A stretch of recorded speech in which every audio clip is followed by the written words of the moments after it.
ज्ञानदेव तुकाराम प्रभु रामचंद्र भगवान की जय।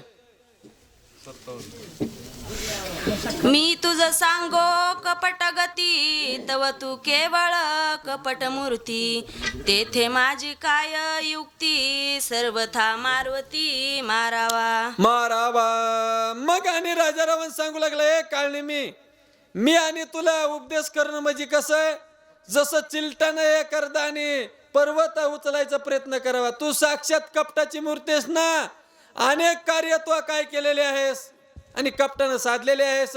साक्षात तू कपटाची ओतीव मूर्ती आहेस, म्हणून तुला उपदेश करणं काय माझ्याच्यानं चालणार नाही। पण सांगितलेला मार्ग ध्यानात ठेवून निश्चित कार्य साध बाबा, अशा प्रकारचं राजा रावण त्या ठिकाणी बोलू लागलेला आहे। मरण पावल्या हनुमंत सौमित्र मरेल त्वरित, मरण पावेल रघुनाथ दोघा मृत्यू त्याचेनी। मग आणि राजा रावण सांगू लागला, काळनेमी जर हे कार्य सिद्धीला नाही गेलं ना, हनुमानजीला जर औषधी नाही सापडल्या, निश्चितच लक्ष्मण मरण पावेल। आणि लक्ष्मण मेला की प्रभू रामचंद्र आपला प्राणत्याग करतेल, आणि प्राणत्याग रामानं केला वाढणारा तर मनानं आपण मग त्या समुद्रात उडे टाकतील ना, त्यांना मारायची सुद्धा गरज नाही, एका कार्यानं सर्व नाश होत आहे। म्हणून तू त्या हनुमानजीला औषधीपर्यंत जाऊ देऊ नको, अशा प्रकारचं सांगू लागलेले आहेत। मरण पावल्या रघुनंदन कैसेनी वाचल बिभीषण, कैसेनी वाचन बिभीषण सुग्रीवई सांडिल प्राण अर्धक्षण न लागता। मग बाबा प्रभू रामचंद्र जर निश्चित आणि प्राणत्याग करतेल, नवे नवे जो बिभीषण आणि पायापाशी त्याला ठेवलेला आहे, असा सका तो बिभीषण तो सुद्धा प्राण त्या ठिकाणी त्यागल्याशिवाय राहणार नाही, अशा प्रकारचं राजा रावण त्या काळणीला सांगत आहे। नळ नीळ जांबुवंत जुबत्ती मरतील समस्त, एवढा साधेल कार्यार्थ जरी हनुमंत मारिला मारिला। मग आणि नळ नीळ जांबुवंत सर्व जे वानर आहेत ना, सर्व एका क्षणामध्ये आपला प्राण त्याग करतील। कवा ज्या वेळेस तू हे कार्य साधशील, त्या हनुमानजीला औषधी प्राप्त न होऊ देशील, आणि हनुमानजीला अडकल्यानंतर सर्व नैनाट झाल्याशिवाय राहणार नाही कधी, त्या हनुमानजीने औषधी नाही नेल्यावर। म्हणून तू हनुमानजीला अडवण्याचा कार्य कर बाबा, असा उपदेश काळनेमीला करू लागलेले आहे।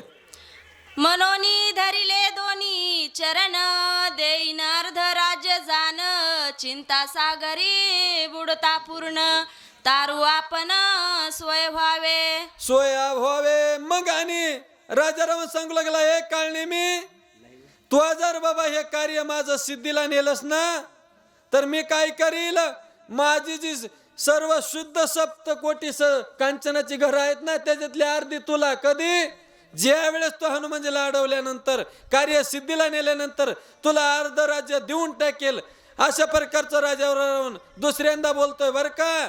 ज्या वेळेस मारीच मामाला सांगितलं, तू जर हरण झालास आणि त्या प्रभू रामचंद्राला लांब नेलस आणि पुन्हा वापस आलास ना, तुला अर्ध राज्य देईल। तसाच काळनेमीला सुद्धा म्हणू लागला, तू त्या हनुमानजीला अडवल्यानंतर तुला माघारी आल्यानंतर मी अर्ध राज्य दिल्याशिवाय राहणार नाही, असा सवाल राजा रावण त्या काळनेमीला देत आहे।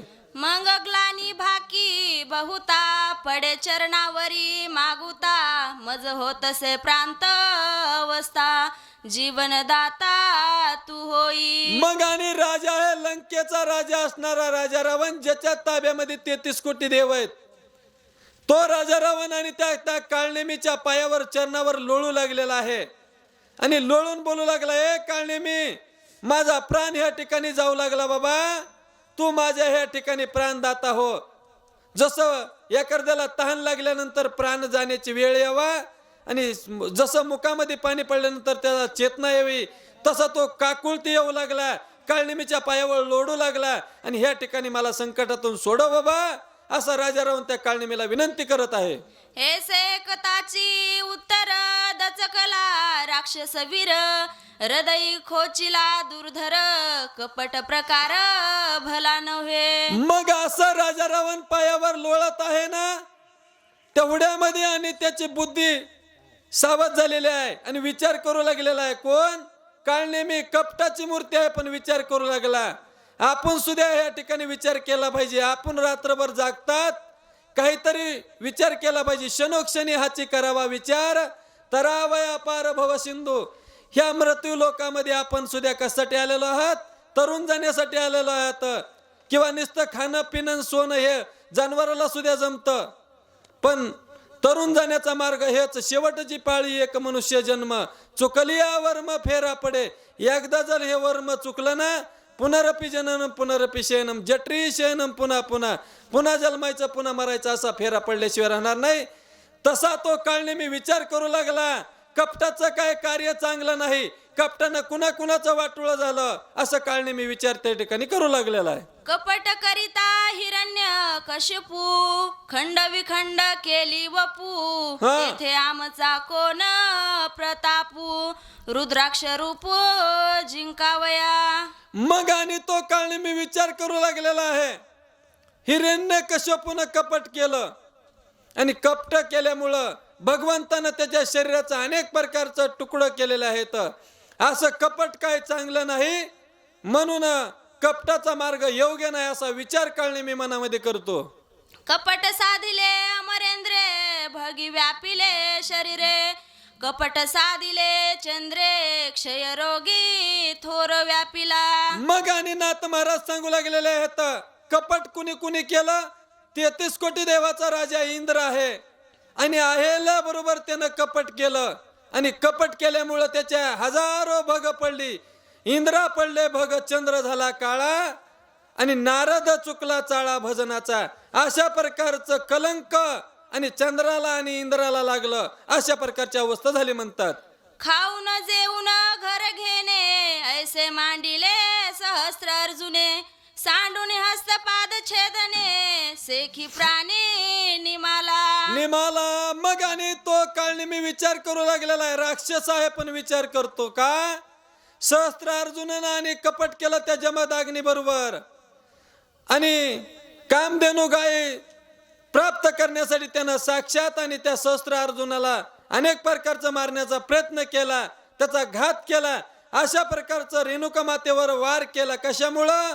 ती गाय प्राप्त करण्यासाठी कामधेनू, पण त्याचाच शेवट परशुरामाच्या हाताने घात झाला. कुठलीही कपट केल्यानं वस्तू प्राप्त होत नाही. कपट काय चांगलं नाही असा विचार तो काळने मी करत आहे. वाचकाची सेवा ज्ञानदेव काळे. राजचिन्ह भीक मागो गेला आपण, सीता कोराग्न देई माते. मग आणि अशा प्रकारचं लांबच कशाला विचार करायचा आहे? राजा रावण आणि अशा प्रकारचं कपट करून सीतेचं हरण केलं. नव्याने भगवंतानं सुद्धा कपट केलं त्या बळीजवळ